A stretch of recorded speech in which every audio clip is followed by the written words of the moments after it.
Hi, I am Ayana, and welcome to Everything Grows, where we talk about growing from where we are. So today we have Tazah Richardson, and I tell y'all, I love her so much. I'll give a short introduction of how we met each other. We met each other through the Miss Full Figure DMV pageant. My mom, now she was the pageant director at this point. She was the pageant director for the pageant. And one day, as we are having our workshops and doing our things, this statuesque woman walks in, and I'm like, "Ma, she is so pretty," and that's what we always do. And for the ladies who are watching, now that the pageant has subsided, we do pick our favorites, but we will never say it until everything is said and done. For sure, Miss Tazah, you are one of my favorites, and I'm so glad that you took the opportunity to join my mom's pageant, and now we get to know each other. So welcome, Miss Tazah. No, no, yes, I mean, and let her tell it. She is still it until those ladies walk across the stage in nationals and the last crown and Yes. crowns. So, but yes, I am so happy to be here and to support the things that you are doing. I too remember when I first met you and you came. Well, I met you before that, but like I didn't like really see you Mm-hmm. until we did that workshop and you taught at one of the workshops. You spoke at one of the workshops, and you led that workshop with so much maturity and so much professionalism. And so I was like, how old is she again? I was in awe of how mature you are and um how you think. Your thought process is definitely wise beyond your years, and I couldn't do nothing but fall in love with you and respect you and all of those good things. So I am, like I told your mother, I echo this to you. You are definitely your mother's daughter, but I am, better for knowing the both of you. Thank you. Thank you. That's high honor. So, getting into us talking about us first meeting each other and me talking about how well you presented yourself, where does that come from? Like your presentation, the way that you show up, where does that energy come from for you? Oh man, it's definitely I get it from my mama without trying to be cliche. I definitely get it from my mother. My mom and my grandmother, they set a tremendous example of like how you should carry yourself in the street. Like yes, to a degree you want to, for your own mental, what I'm saying, as we talk about mental health, to a degree, there should be a level of, I don't give a F what people think about me, but on the other end, there's always got to be balance, right? Mm-hmm. There always has to be balance. And on the other end of that, you do and should care a little bit about what people think about you, because that is going to ultimately determine what doors you are, are open to you and what opportunities you are privy to, unless you have the means and resources to create your own opportunities. Mm-hmm. For us who are, navigating this world and, being able to use the resources that are um, opportunities that are available to us, you, to a degree, you do have to care about what people think about you. And my grandmother and my mother definitely walked that fine line of both. Okay. And What was that like? What was that one thing from either of them that you was like, you know what, I gotta have at least this one thing, or it might be a couple things. What to you would say I'm put together, or I can present myself with this? I can present myself in any way. What's your thing? What's your special sauce? Now, when you say that, do you mean just overall, or do you mean like physical appearance specific? Whatever you think, whatever comes that you think is the most important.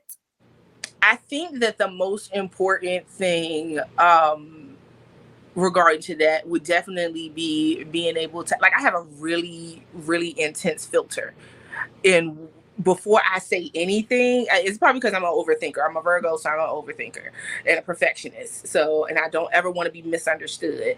So, but I think that that makes me tremendously relatable, and it shows great empathy and understanding when you are able to understand where your surroundings are and how you should interact with people, and being able to relate to people on different levels. And I think that's what kind of makes me acceptable, attractive to people, you know what I'm saying? Because I know how to be honest with people while also respecting them, respecting where they are and who they are, and where they are in life and their journey.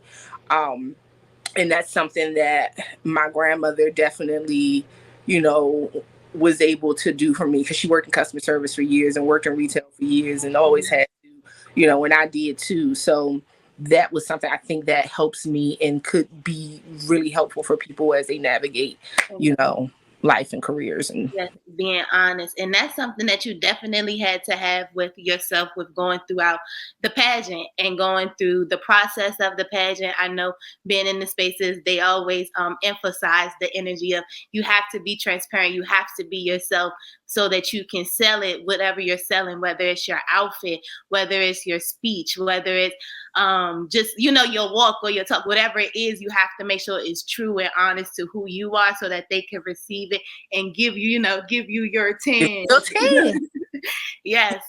Absolutely. And I tell that to women all the time that are going through this process. Like, you have to find a way to be authentically yourself, but also, be relatable and likable. Because yes, it's about looks. Of course, it's a beauty pageant. So, to some degree, it is definitely superficial. However, you can be beautiful and you can have a really nice gown. And this comes up a lot of times, or somebody like, oh, she shouldn't have won. She should have won. She shouldn't have won.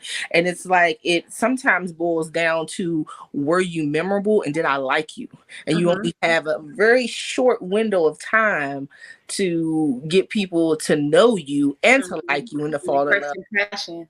Exactly. So, finding a way to be authentically yourself and leaving an impression in that short amount of time is not hard. I mean, it's not an easy thing to do. It's super hard, but it's a good skill to have.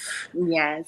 Especially as an entrepreneur and someone who is, constantly selling your own brand and selling your own, your own stuff. You have to be able to sell people immediately on what on what you're doing. Yes. And I smiled when you said your own brand, because if you could see behind her, you see she reps herself very, very hard.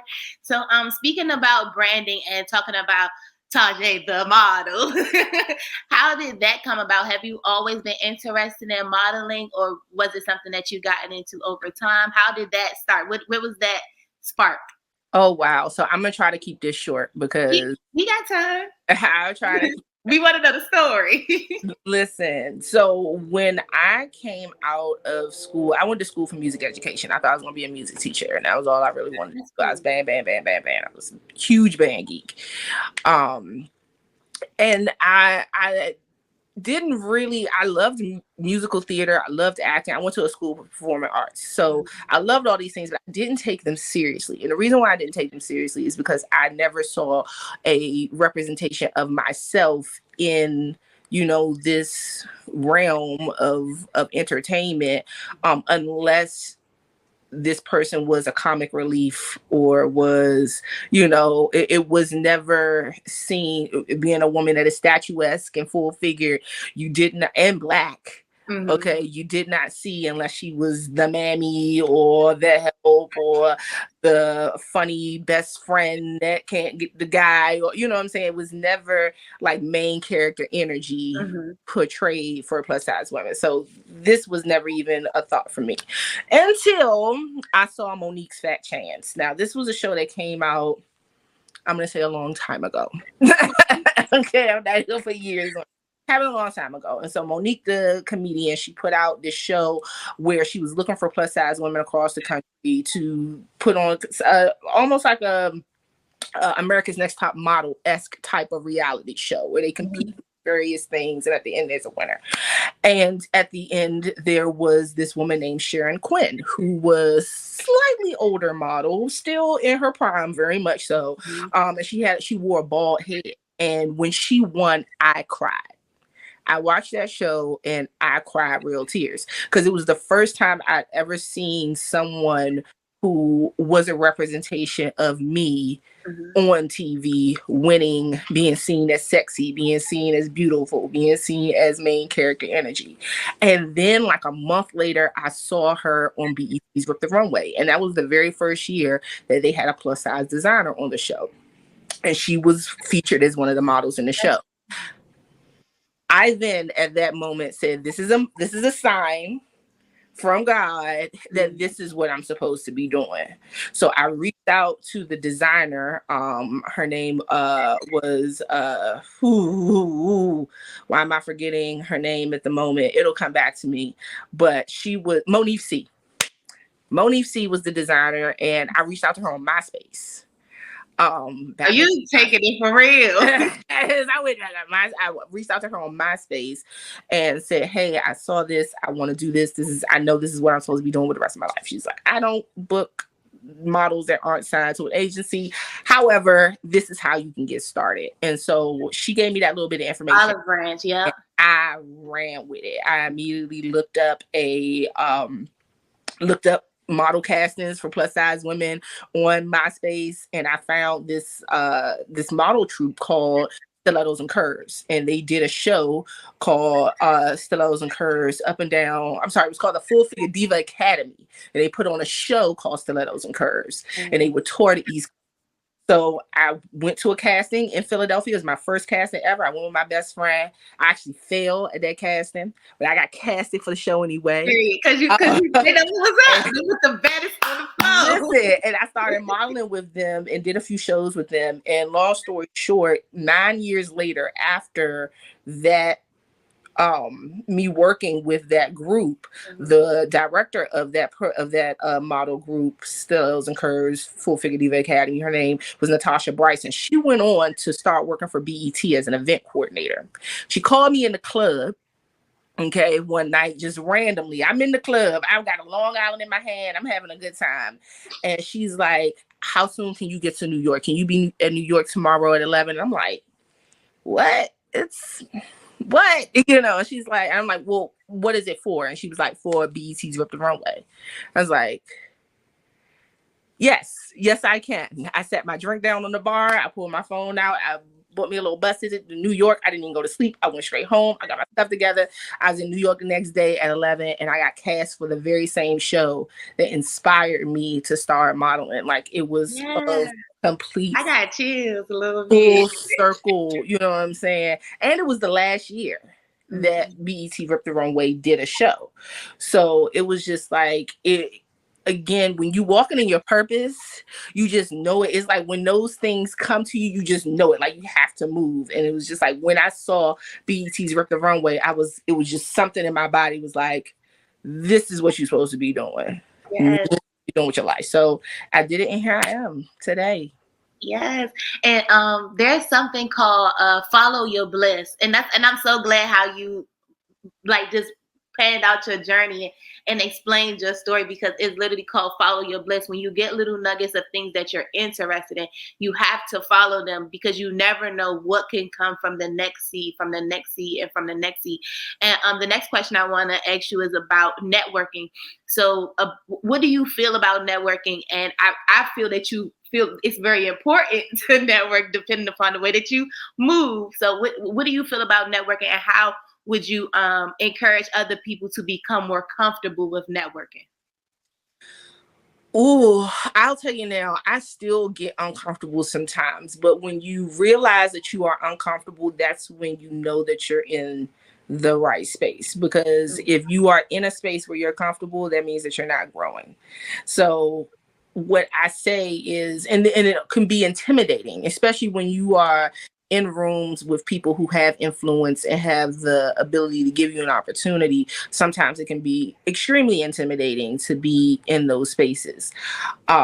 But what I will say to that point of it, is when it seems intimidating, understand that you are in that room for a reason. It's not an accident that you are in this space. So what you do is you walk around like you belong there. Mm-hmm. You carry yourself as if you belong there because you are there. I was just at the charity classic. Best Buy has a what we call Best Buy Foundation, which is a nonprofit. We gonna get to that.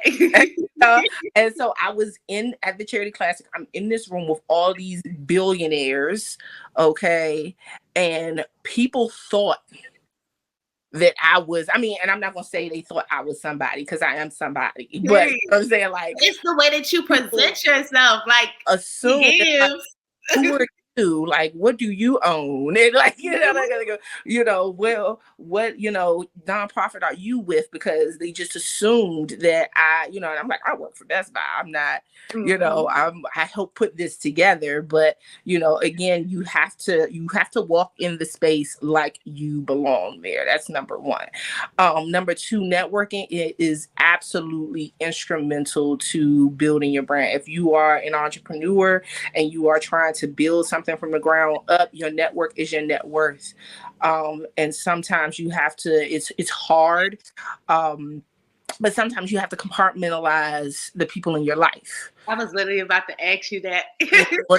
In order to network the right way and to move the right way, sometimes your friends from the neighborhood are your friends from the neighborhood. They're not the friends that you take to, certain events or certain things, and you have to surround yourself with the type of people who are making the moves that you want to be making. If they're not, I mean, you can have friends that aren't making the same moves that you're making, but you can't mix business with them. You know what I'm saying? They for the cookout, they for the, what I'm saying? Like that's, and it's nothing wrong with that. But when you are trying to, you need to also have a friend group, support group, accountability group, of people who are moving the way that you are trying to move. Because if you don't surround yourself with those type of people, then it's going to be really hard for you to come up into the next stage evolution level of your career, your love life, whatever it is that you're trying to elevate at the time. And it is important to be kind, and that's something else that I knew already, but is something that is instilled in us from your mother, because you never know who's going to be in a position to give you an opportunity down the line. As I said, the woman who was in charge of Full Figure Diva Academy back years ago in like 2005, 2006 was the same woman, what I'm saying, in 2017 who gave me an opportunity to do what I, what I wanted to do. And I had that blood with her, had we exchanged words crazy or, something like that, I would have never gotten that opportunity. So it is important for you to be kind and to be conscious of what you say and what you do. Like, again, you do have to have a level of, I don't care about what people think about me. But again, that balance is super important because, your name is going to enter rooms before you do. And what people, their perception of you is going to determine how, what level on which they want to work with you and be engaged with you. So your network is your net worth. And what I want to add to that as well is when we talk about reputation, it doesn't always have to be an energy of maybe I don't want to deal with this person anymore. Like, how do I want to say it? Like a blow up or something like that. People can only take what to others, what you give to them. So what I wanted to say is have self-awareness, become more emotionally intelligent so that when you are in spaces where you do have a difficult moment or a moment, where you might not be in your best energy, nobody should ever see, as I like to say, see your slip. Don't let people see your slip. I have a thing as well, and when we talk about astrology, I have a Virgo placement, and it's that energy of where's the shame. Sometimes it's just sometimes having just a certain energy about yourself to protect yourself. In the first thing, I know that sometimes some people have an energy like I don't care what people think about me, or let's put it out there, whatever it is. But you have to tell your own story and be able to shape how what your perception is. Of course, people will be introduced to you and they might hear stories, but at the end of the day, if you walk in the world as a certain type of person, people 9 times out of 10 will verify the kind of person that you are, whether you're in that space or not. That makes sense. Absolutely. Okay. Absolutely. Mm-hmm. And what do you have to say for maybe young people getting into networking, and maybe they have had a difficult situation? We all have had a situation where we may have made a mistake. What would you say to someone who might want to fix their reputation? Do you have any advice on that? Where someone may have made this mistake or acted out of character and they might want to bounce back. Do you have an idea for that? That's a really good question. I'm trying to think of a time where I could speak to it from personal experience. Where you needed redemption? Where, yeah, you know what I'm saying? And I mean, everybody's had a moment where they needed redemption. Okay, all right, boom. Okay. I had to dig deep because I came back. never needed redemption because that's not true. That's not it. You know what I'm saying? But I have always been like a teacher's pet, goody two shoes. So I've always been like one of those people that was like tried not to, slip too bad to where I had to do something like that. However, I used in my, earlier in my career with Best Buy, because I've been with Best Buy for 12 years, and I did not start on the corporate side at all. I started as a part-time cashier with Best Buy. And when I was a customer service representative and I wanted to move up into a leadership role, I interviewed for the position multiple times and I got turned down every time. And it was because my personal brand was that I was late all the time. And so this particular person, in this role is the first one in the building. They open up the building, they count the money, make sure all the drawers are out when people, when the store opens. So this person cannot be late. Mm-hmm. You know what I'm saying? You cannot be late. And I was a habitual late person. Okay. And I live 3 minutes from where I work. I could feel you on that. When you live closer, you could be really live 3 minutes walking. Okay. I can almost see Best Buy from here. Okay. And I was late every single day by like 5-10 minutes. So essentially what I needed to do, you can talk the talk. It's walking the walk. And it's taking accountability for what it was that you may have done that caused this crack in your, in your persona or in your personal brand. It's owning that. It's saying out loud, yes, I'm responsible for this. It's not your fault. It's completely mine. I'm an adult or whatever. I have complete domain over, what this is. And I'm going to do better. And then not just saying you're going to do better, but then putting into action and showing the folks which you need to give this or have this redemption from, that you can actually do better. So, I said, hey, I'm going to make this effort to do this because this is what I want to do and I'm going to improve my personal brand. So I started to show up in a different way. And after showing up in a different way and being consistent with that, not just showing up that way for a week or two and being like, hey, yeah, I can be on time. It's like, yeah, I see that you can be on time, but is this now a change in your habits? Is this now, something that you've done to improve yourself in general going forward? So not only did I have to, say out loud and take accountability for what it was I had done, I had to then, give this person or these people a plan of action. And then I had to act on it. And then I had to be consistent. And so those 4 things combined, I think, are what you can do to essentially turn around any kind of, bad press that you have, on your personal brand. That's how you can improve. That's how I did it. And that's how I Mhm. would suggest anybody else do it. Yes, assume your position. Like get to where you want to be. And that's what I always say when I pray. I always thank God for an opportunity to be renewed, for an opportunity to be renewed. And my grandma always say, "Yet tomorrow's another day." So I appreciate you giving that story to say just start over from where you are, acquire the qualities that you need to maintain what you want to maintain and go forward with it. I think a lot of times people decide to stick or stay in a position or think that this position that they in or the mistake that they made is just where they have to be. And let that moment be an encouragement to you all. Just keep on going. Try to take a different opportunity. Try to take a different angle for it. But just try again. Don't give up on yourself. Yep. And be honest with yourself. You know what I'm saying? Yes. That accountability piece is a big thing. Because if it's Mm-hmm. not, if you don't fully understand your part in it, you may, you know what I'm saying, again, and that's where that consistency part is going to come in. Because you may start to do things differently out of resentment, but you are not going to be consistent with it Yes. because it's not something that you saw as a flaw in yourself Mm-hmm. that you needed to correct. So you have to be honest with yourself and be willing to have those types of real conversations with yourself to actually improve.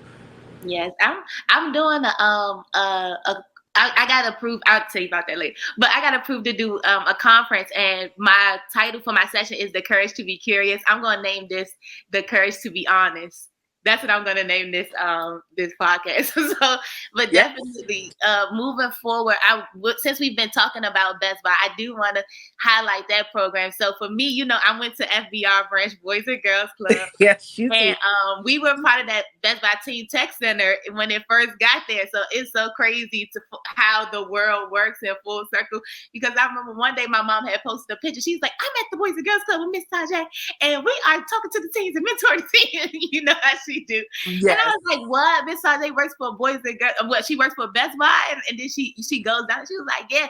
So I just wanted you to talk a little bit about the program and what you all do for the Boys and Girls Club, and then I can talk a little bit about my experience within the program and maybe mention how it's changed a little bit because I know they have so many great resources for them. So Yes. I yeah. mean, so first of all, the Teen Tech Center is a STEM program essentially that Best Buy Foundation. So as I mentioned earlier, Best Buy is the corporation, and then we have our nonprofit, the Best Buy Foundation. So the Best Buy Foundation provides grant dollars to different nonprofit organizations, whether they're federally funded like libraries, YMCA's, Boys and Girls Clubs, or independently funded nonprofits. And we erect this STEM program in their facility, and we provide the staffing grants for the tech grants for it. We furnish it, the whole nine. And essentially, we have adopted this learning model of discovery learning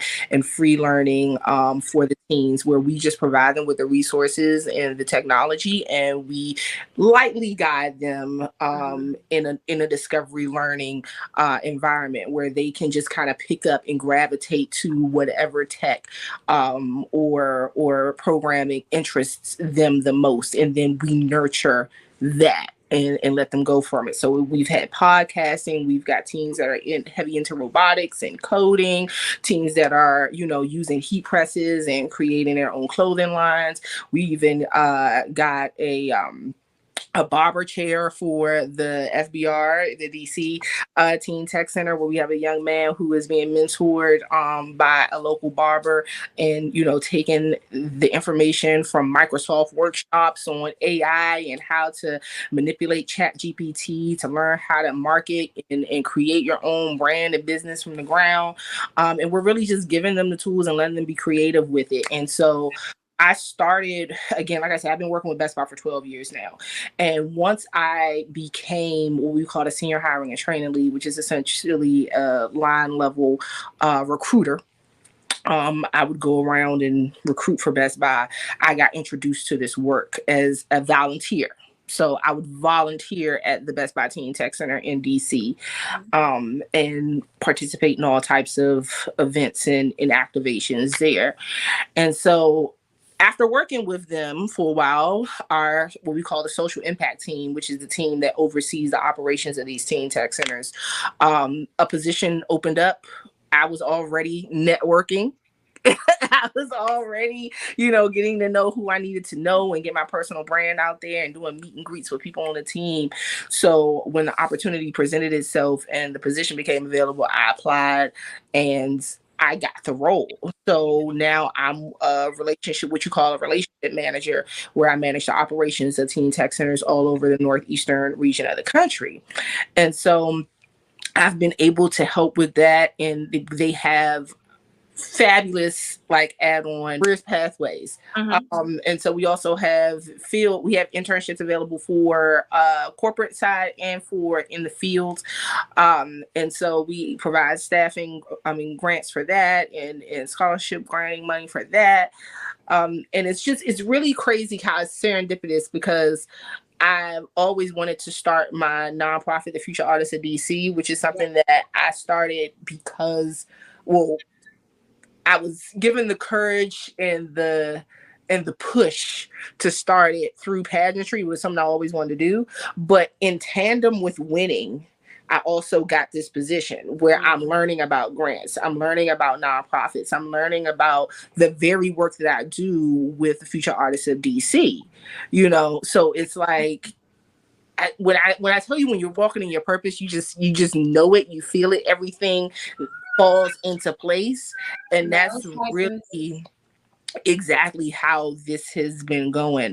I love the teens at the Teen Tech Center, especially DC. We have some extremely brilliant kids out of there. Jordan is one of them. I don't know if you know Jordan. We live for Jordan. Death. We've flown him out to Minnesota to do his podcast at the Charity Classic. He got to interview our CEO. Yes, I saw there, and the Yellow Tag production team for Best Buy came out this year and did a story on him. It hasn't been produced, it hasn't been put out there yet, but that's coming. They've got a whole story about him and his podcast, The Other Side, and he interviewed me. See, that's what I'm saying. He's a brilliant kid. He's really taking the resources that we provide through the Future, I'm sorry, not the Future Artists of DC, through the Best Buy Teen Tech Center, and applying them to life and creating opportunities for himself with that, which is exactly what the program was designed. So, yeah, it's that was a lot. It was like 4 minutes worth of a lot. So. But it's important, because what I wanted people to hear is what kind of work goes into mentoring these young people that live in Southeast Washington, D.C., who do not have the access, which of course now in this time, there's so much more access for our children, but still not as equally as anybody else in the system. So for us east of the river, it's so important for us to have all of those resources. And for me, when I was in the Boys and Girls Club, I was part of Image Makers, and that's when I learned my love of photography. So I started doing photography at the Boys and Girls Club, and then we also had the space for the studio where I started doing poetry. I had my own group down there where we all came together to do open mics and stuff like that. I performed my first time down there. So it's amazing what just a little bit of exposure can encourage somebody to do. And especially at that young age, when we talk about the courage to be curious, at that young age, you're interested in everything. So why not have an opportunity to try everything that you're interested in while you don't have the responsibilities of the world? So yeah, that's why I really wanted you to mention that, because it's crazy. A lot of our friends who came from there, they are photographers, they're videographers. We had one person, Darren, he's away doing all the things that he wants to do.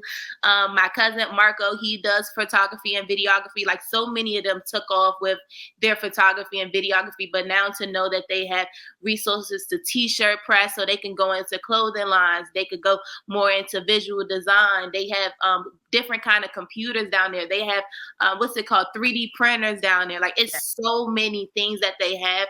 And if you are someone who is listening, your child lives on the south side, they live in the southeast area, and you want to get them involved in something, if they're a teenager, get them involved in the Boys and Girls Club. It's so much for them to do, so much for them to be interested in, and a safe place for them to go. And that's the biggest thing.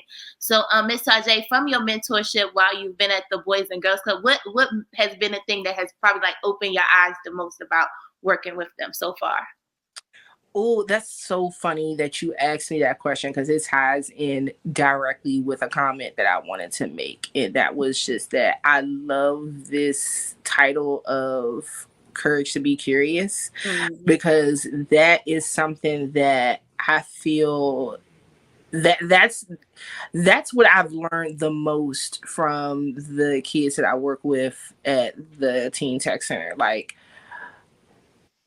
from the old school, it's like you talk when you're spoken to. You don't have an opinion. You know what I'm saying. You don't need to know about that. You're too young to know about that, and all of these things that we were restricted from when we were younger, and we were kind of just trained to not even question it until we were faced with it. And then now we all walking around talking about how you need to go to therapy, because we didn't have the courage to be curious. We didn't have the freedom to be curious in the way honest.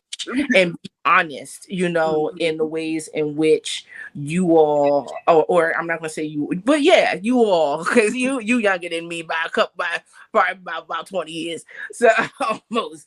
But yeah, you all have this fearlessness to ask why. You know what I'm saying? I said that once to another young girl who's a coordinator at one of our teen tech centers in Connecticut. I was just like, you're one of those people that will just ask the question, why, until you're satisfied with the answer. And that type of fearless curiosity is what we need to kind of change what's been the toxic norms of our society. And don't get offended, get knowledgeable. That's always my thing. Don't get offended, get knowledgeable. Extremely that. So, that's, what I'm the most amazed at, is just how fearlessly curious these younger generation of teens are. And it gives me the courage to, question why I don't question certain things, and why, I just accept things for, as they are, but that doesn't invoke any change, right? So I'm really hopeful for the future because of this courage, because of curiosity. So that's been one of the biggest things, is just like, wow, y'all are really fearless. And I'm here for it. Like, yes. And definitely being being in my 20s, is definitely different to see the teens now and be like, oh yeah, y'all really taking it there. Like, y'all are taking it there. And I love it. And I love it for them, because it just shows how many more opportunities, how many more lives you can live. I always talk about that, how many lives we live in our one single life. Like, a year ago, you could have been doing something so completely different from what you're doing now, or 5 years ago, or all these different things. Like, for me, for instance, I talked about, when I grow up, I want to work at every place that inspired me. And at this point, I'm 26 and I've worked everywhere. So now, where do I go from here? It opens up a whole new world that I didn't even, I know now what I want to do. I want to be public speaking and all that good stuff. But beforehand, I thought I was going to be somebody's school administrator for the rest of my life. Like, I thought I was going to retire at a school. That's what I thought when I was going through the process. But knowing, being exposed and being open to more things, I know now that there's so much more for me to do. So then my next question would be for you, were there safe spaces for you when you were growing up that you could recall, that you're like, that's where I would be? Yes, it was the band room. Like I said, I was the biggest band geek. Like, I was first chair, I was section leader, I was president of the band, I was president of the uniform committee, I was president of the dance committee. I was like, like, when I tell you, band was really my whole life. I loved music. My mother was a vocalist, my father was a musician, my grandfather was a musician, and it was just in me to do that. And when I was in the band room, I was good at clarinet. I was good at it, and who doesn't like to do or love to do something that they're good at doing? You know what I'm saying? Who doesn't love doing something? Who taught you did that? You hit that note so good.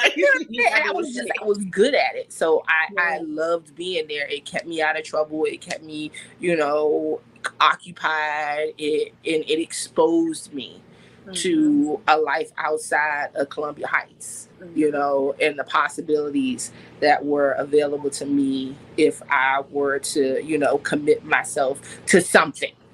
Yes. Not just necessarily music or clarinet, but to just commit myself to something, what was possible. So the band room was definitely my safe haven. That's where I went. That and the TV.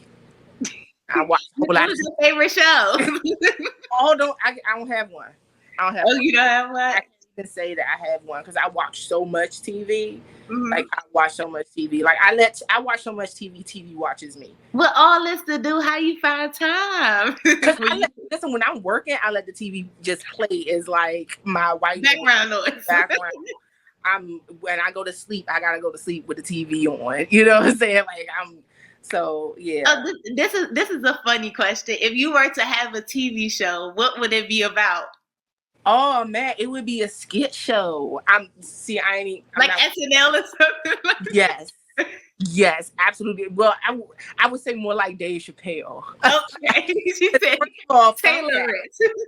Fun fact: me and Dave Chappelle share the same birthday. His birthday is also August 24th, and he's from the DC area, and he graduated from Duke Ellington School of Performing Arts, the very same high school that I graduated from. I didn't know you went to do. Oh yeah, you've been in the music. You don't play, you get down. Yes. You know what I'm saying? When I graduated from Duke Ellington, I was the top clarinet player in the District of Columbia. Oh, I know that's right. Oh, so we can look you up. Google me, baby. I know that's right. Google it. I love that. So I would say, then my next question, because I know that people that work in the band work really hard. So I would ask, what is the biggest lesson you've learned from being in band? I learned how to be a leader from being in band, but I also learned that being a good follower taught me how to be a good leader, if that makes any sense. Because because just like when you come into anything, you come in football, you come in as a rookie, as a beginner, when you first get there, you have to earn your respect. You have to earn everything, right? You got to earn your chair. You got to earn everything. And so when I came in, I learned how to be a good student, to learn everything that I could learn from the people that were, leading me. I took from them things that they did that I saw that worked, and things that didn't work. I was able to kind of say, all right, well, this is good people leading skills and this isn't. And then when I became a leader, I understood what the true meaning of servant leadership was. And so, I know that I'm only as strong as my weakest link when I'm dealing with a team. So it was important to me to make sure that all of us were, on the same page. I want to have the best section because I'm a Virgo, so I'm a perfectionist, and I want to be, I want to be the best. I don't want to just play at this. You know what I'm saying? If I'm gonna do it to the best of my ability. And the band is serious because you can see from the people, the crowd, if y'all rocking it or not. You know what I'm saying? I'm like, we can't be somewhere and the cameraman come by one girl and she sounding crazy or he sounding crazy, and then that's going to be a reflection of all 270 of us. Everybody that's in this uniform is going to be, is going to get that backlash. So, I learned a lot about servant leadership in the band, and that's probably one of the biggest things I learned was how to be an effective leader. Yes. And I love that point. That's an amazing point, especially because we at 44. So, we spent this, it went by fast. It went fast. So, my very last question for you, Miss Tazah, is where can we see you growing from here? Okay, so I've gone from being, on the other side of the casting table now it's time for me to cross over and now become the person that is giving and issuing opportunity. You know, I've been on the side of being able to take advantage of opportunity. Now I want to be in a position where I can give opportunity. So that's through my nonprofit, the Future Artists of DC. You know, that's from my It's a Look class where I'm teaching women how to pose and, you know, how to be comfortable in their bodies if they aspire to be models. You know what I'm saying? Um, that's through, you know, my makeup tutorials and teaching women how to, you know, feel good about themselves. And I always make sure that I give that prerequisite before, that you are beautiful without this makeup on. Just understand that, you know, you are beautiful without this makeup on. But if you want Because look. to give a little look, you know what I'm saying, I can teach you how. But yeah, it's now, you know, about the becoming the boss. You know, The transition. transitioning into the boss, you know. And so that's the era in which I'm stepping into. I want to expand my nonprofit. You know, of course, its roots is always going to be Future Artists of DC, but I can see future artists in New York, future artists of LA, future artists of, you know, Atlanta. I can see that for the nonprofit, for the brand. We're already expanding. It's a Look, you know, it used to just be local, and now we are, you know, taking the show on the road because it's been in demand from, you know, women in other areas of the country. So it's just, you know, I'm not trying to reinvent the wheel. You know, the wheel is fine as it is. I'm just, you know, at this point, I'm just keeping the wheel going. You know, somebody rolled past me, I hopped on, and now it's time for me to, you know, keep it going so that somebody else can hop on it now and pass the torch. Yes, well, thank you so much for your time. And I hope that you all enjoyed it. I know we could go on for on and on and on and on and on. You said it. You was like, "Girl, you gotta come on," because I know we can chit chat forever. Yes. And I just really appreciate you sharing your story with us and sharing your journey. Before we got on, I was talking to Tazah about what the vision of Everything Goes is, and I just appreciate the way that you story tell, because that's exactly the way that I like to hear stuff, because it's a complete story, it's a complete thing. You get the message out. But I really appreciate your time, and I really hope that you all enjoyed this session with her. Tazah, can you let them know where to follow you? Yes, absolutely. So I'm all over the place. You can follow me on, I know this sounds old school, but Facebook at Tazah Richardson. Tazah Richardson. I'm on Facebook, but I'm definitely on IG. My model page is my model page is at Tazah underscore the model. So Tazah underscore the model.